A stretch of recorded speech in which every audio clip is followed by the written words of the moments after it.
Hello, my name is Aaron Couch. I'm from The Hollywood Reporter. Did you guys enjoy that? Yeah. That's one of those where I can tell it's going to be painful waiting the next week once we start getting this. But we're very lucky to have one of the stars of the show. Please join me in welcoming Mr. Norrell himself, Eddie Marsan.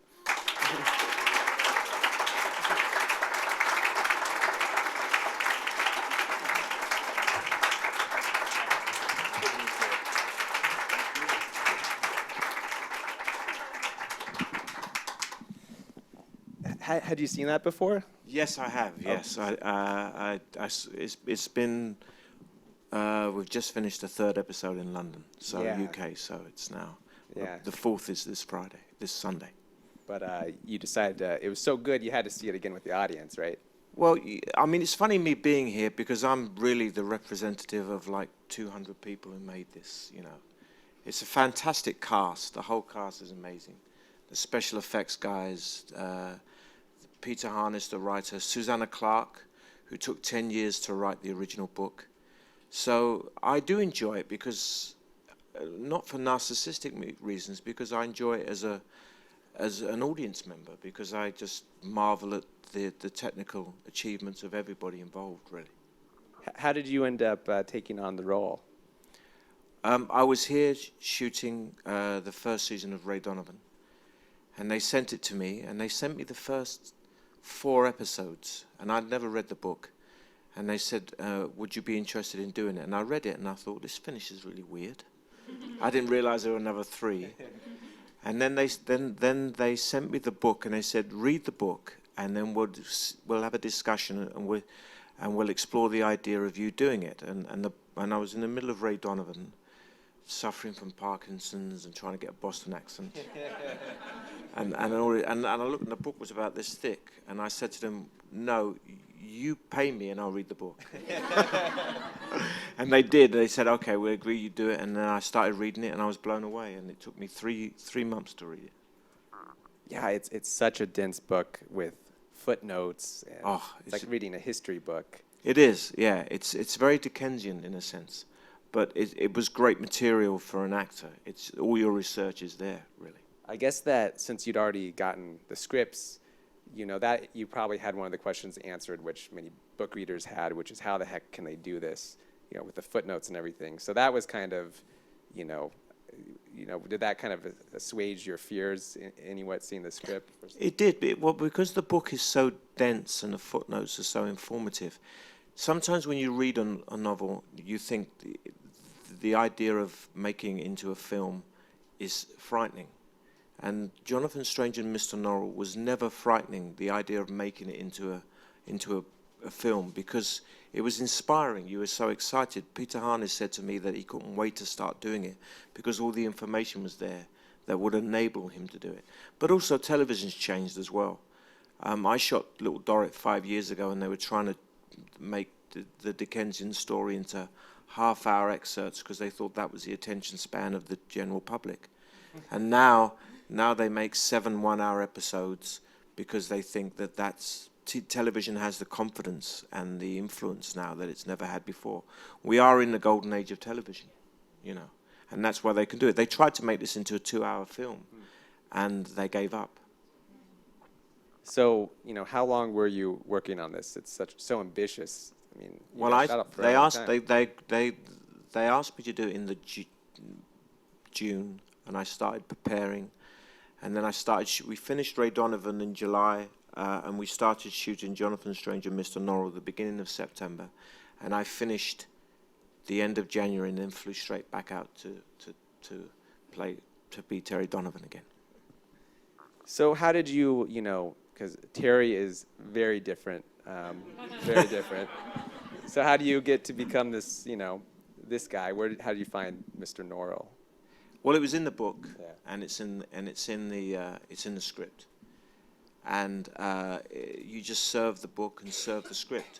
I'm a great believer that I'm an actor. I've been an actor for 25 years, and I'm not a film star. I'm an actor, and I'm a great believer that actors are very similar to session musicians. You know, you wouldn't ask a session musician, how do you play jazz, and then how do you play classical, and then they just do it, because if they don't do it, they don't eat, basically. And so I just, I'm given the script, I look at it and I read it, and it tells me what I have to do technically, what I have to do physically, what I have to do psychologically, and then I just do it. And because I've been doing it for 25 years, I've got an idea of how to do it. When I first started, I couldn't do it, but because I've learned my trade over 25 years, I can do it. You know, is there anything that really surprised you about this character once you got into him, and you know, or the show in general?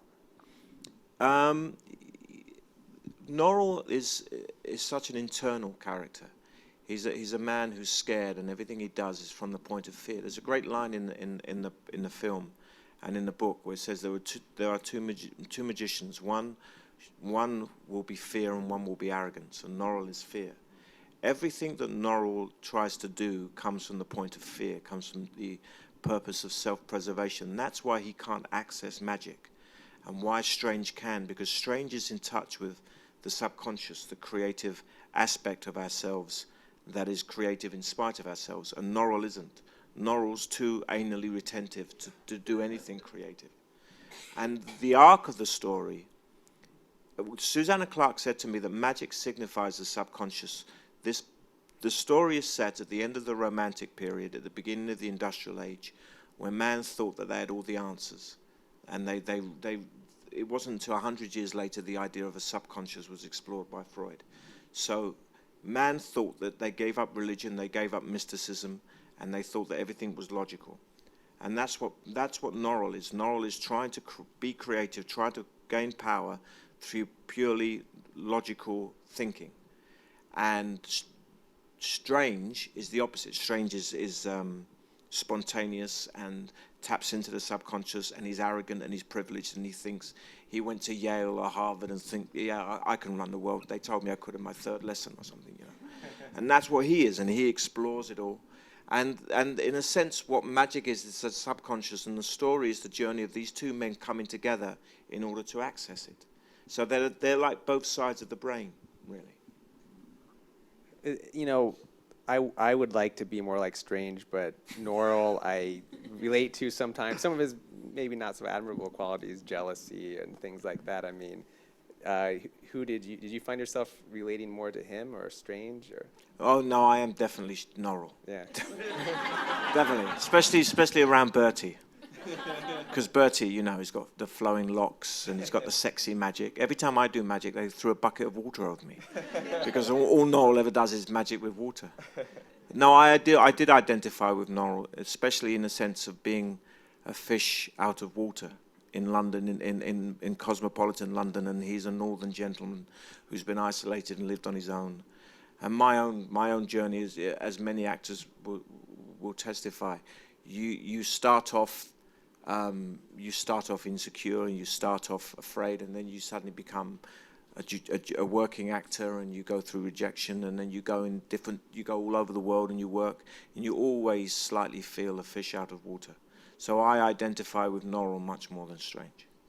You know, looking back, maybe in your early career, was there a time, or you know, what was the time when you kind of thought, oh, this role or this part or this time is when I've actually made it, or when did you feel comfortable?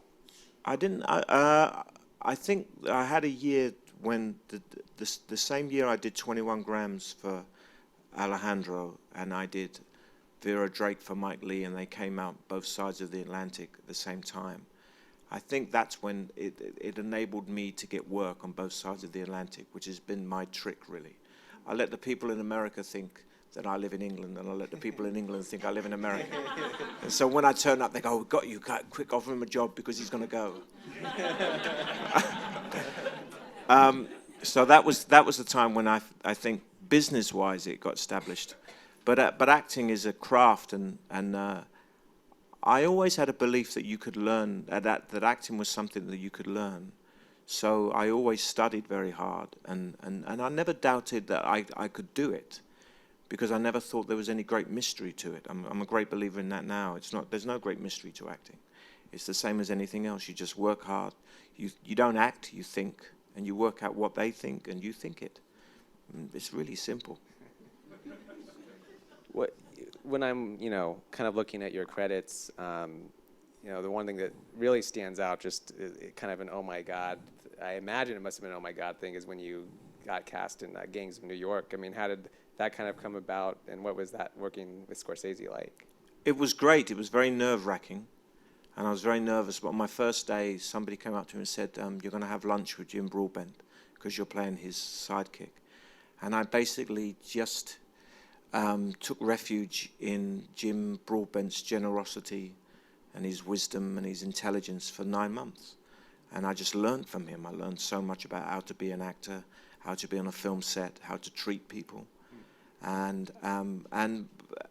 there was a day when Marty came on set, and we were shooting this big scene, and he came on set, and there was hundreds of people waiting for him to make a decision, and he said, I don't know what to do. And it relaxed me. I thought, well, if he doesn't know what to do, and he's not afraid to tell people that he doesn't know what to do, then I suddenly realized that it's okay. And also, I'd been acting for 12 years by then. So I watched these actors who everybody said were of a different level. And I watched them and I realized that they weren't. They were good actors. But there's no great mystery to acting. There's no great level that you can't, if there's any young actors out there, if you were given the facilities that these big stars were given, you'd be in the running for Oscars. There's no big mystery. There isn't. And I used to sit and watch that and think, and that empowered me. It didn't give me arrogance. It just empowered me. And now, of course, I think a lot of people like myself, Ray Donovan is the first time we spent a lot of time watching you. What has that kind of done, for your life and your career? My career used to be 70% in the UK and 30% in the US. And now last year was 50-50. And I think if I wanted it to be, you could be more here than there. But my family's there. I've got 4 kids, wife and 4 kids, and I like to mix it up. It's a necessity of for me as an actor, for my employment, to guarantee employment is to create diversity, to be diverse, because I always had a belief that you would never no one asked me to be me. People always ask me to be somebody else, which is a great thing, really. I suppose it's because nobody wants to sleep with me and nobody wants to be me. so therefore, you better be somebody else. So. But that guarantees, that lack of diversity, a lack of, the level of diversity and a lack of being pigeonholed guarantees earning a living as an actor. Yeah. Because you don't let people get one idea of you and then they don't get bored of you. I mean, this is great for me because this overlaps with Ray Donovan comes out, and for 3 or 4 weeks, I'm doing this on a Saturday night on BBC America, and on a Sunday night, I'm being Terry Donovan telling Dash Mayok, bullying him on a Saturday night and on Sunday night, and it's great for me, because what it does is it guarantees that you can't pigeonhole me. And these 2 shows are both have great writing, and is it all, as far as figuring out who Terry was, he's very authentic. Did you have to go to Boston? How did you figure that out? No, I didn't go to Boston. I've never been to Boston. I would, because when we were doing it, I just finished a film called, when we were shooting, I was preparing it while doing a film called Still Life that came out here recently. So I just read a lot, listened to the Boston accent. And I watched videos, I watched documentaries on Boston. And I'm very blue-collar myself. I come from a blue-collar background, so it was very easy for me to kind of embody that, in a sense. It's much harder for me to embody Norrell than it is to embody Terry Donovan. And I had great help from the cast, so I've always been, I don't know, we all helped each other. Why is Norrell tougher? Is it a high society type of thing, or what is that? Well, I always think no matter what I wear, I look like a longshoreman.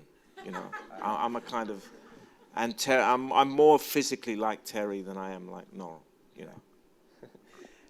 Going back to Jonathan Strange, you mentioned talking to the author, Susanna Clarke. So she came on set one day. She did, yeah. Is that where your conversation took place? Or? Yeah, it did. I asked her, because I'm not a great fantasy reader. Mm-hmm. I've never been really into it. It's not when I read a lot of books, but I don't read fantasy. And I had to work out what magic meant, what magic signified in order to create a hook. And I told her what I was thinking, and she kind of reassured me and explained to me that what I just told you about the metaphor about magic being the subconscious, and that helped me. And also, if I don't want to give any spoilers away, but there's a great arc in this story. The last 2 episodes, these characters, the roles can almost reverse in a sense. They are these you know, they access magic, and in order to access magic, they have to transcend themselves, both Strange and Norrell.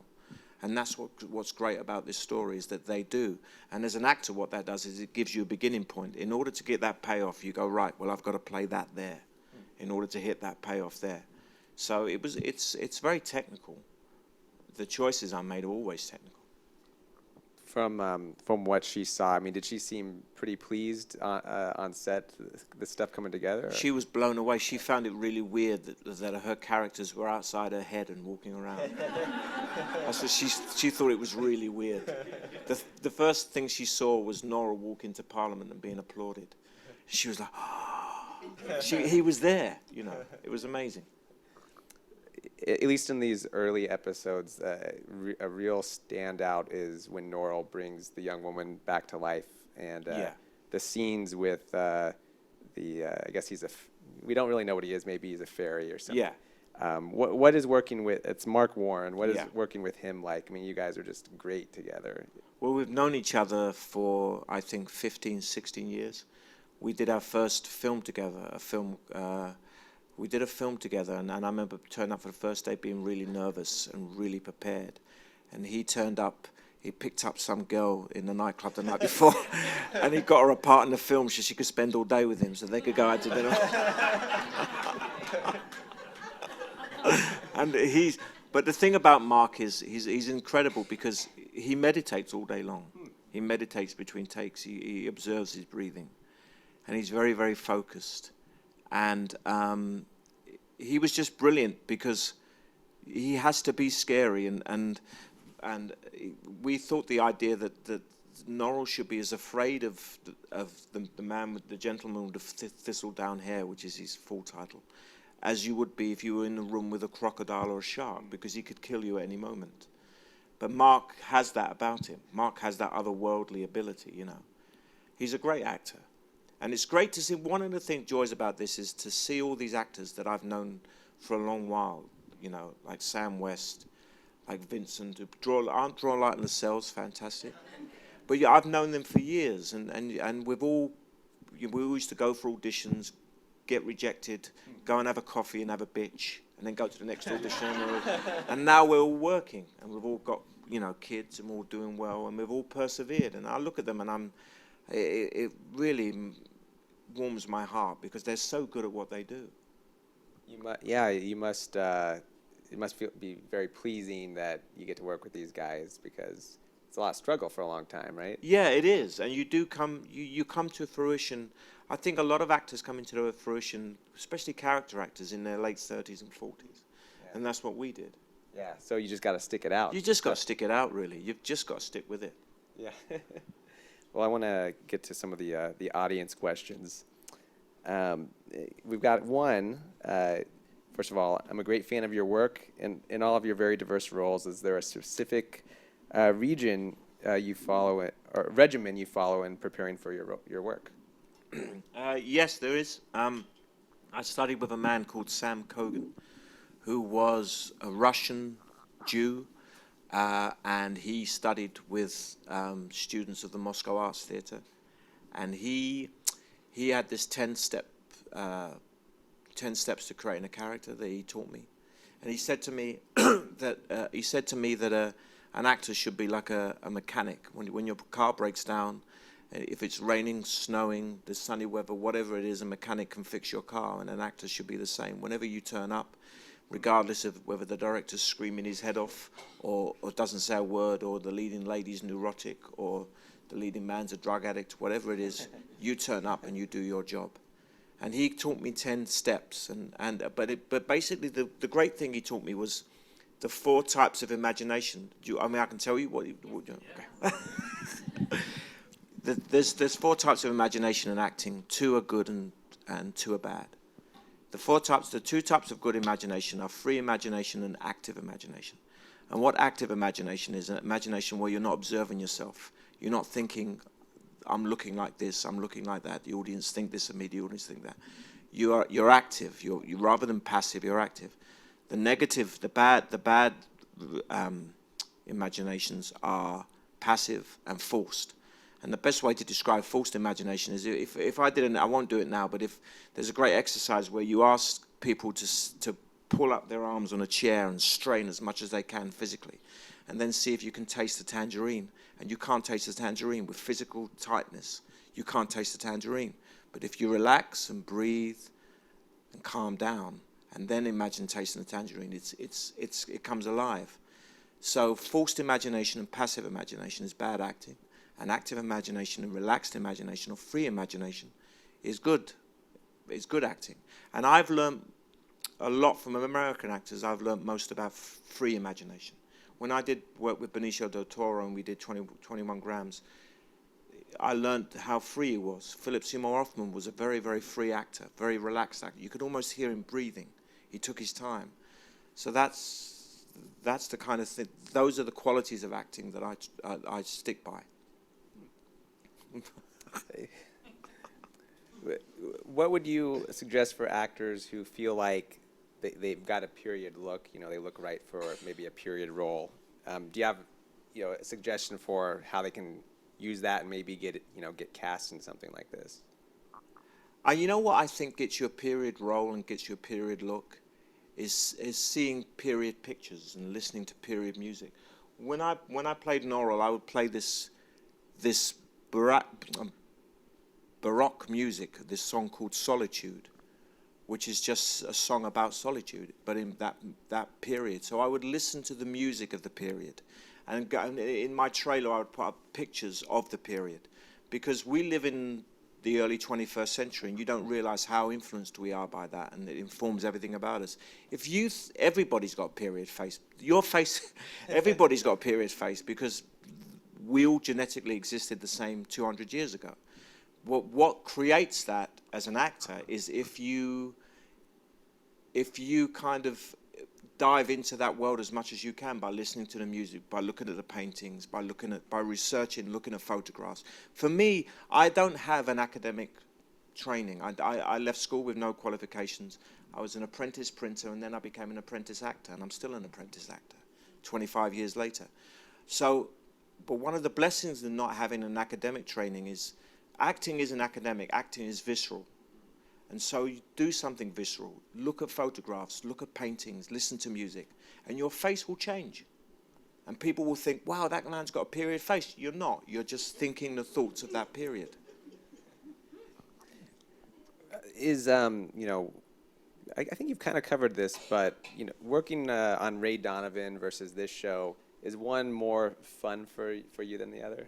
Oh, Ray Donovan's more fun. It's more fun. It's because of him and her, basically. That's Brooke Smith and that's Dash Myhawk from Ray Donovan.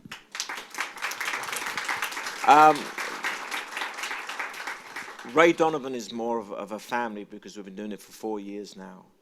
And we do have a laugh, It's a very, very serious... Ray Donovan is very dark and very serious and, And as actors will tell you, the darker and more serious the material, the more jokes that go around set and the more of a laugh you have. It's a counterbalance, The hardest thing to do in the most miserable films are comedies, But Ray Donovan is great fun because we're all abused and screwed up and we're killing priests. It's great fun. Is there a difference working for the BBC versus American TV networks? Not technically, not with the crew or with the actors. There is within the economics of it, with the pay, with the You have less time in the UK. There was one day me and Bertie had 12 pages of massive dialogue to do in one day. So you just do it. They wrote it. That Peter Harnish wrote it and gave it to us, and we did it. So you have more time in the States and less time in the UK, but it's not that much different, really. I mean, this is the biggest. Someone told me this is the biggest budget that the BBC's been involved in. They didn't fund it all. It's BBC, BBC America, BBC Canada, Endemol. But I think this is like £15 million, which is about, what, $22, $23 million? So that's almost the budget of Ray Donovan, I think. Yeah. Well, we've got time for one more, and I think we'll be pondering this for the next few weeks. Is your character evil, and does he consider himself a hero? Who? Norrell. The best thing that I think, when I play a lot of I play a lot of wrong uns. I'm always playing people who are. I'm always playing people who are really doing bad things. I think it took me 20 years on film to have consensual sex, because I was raping everybody.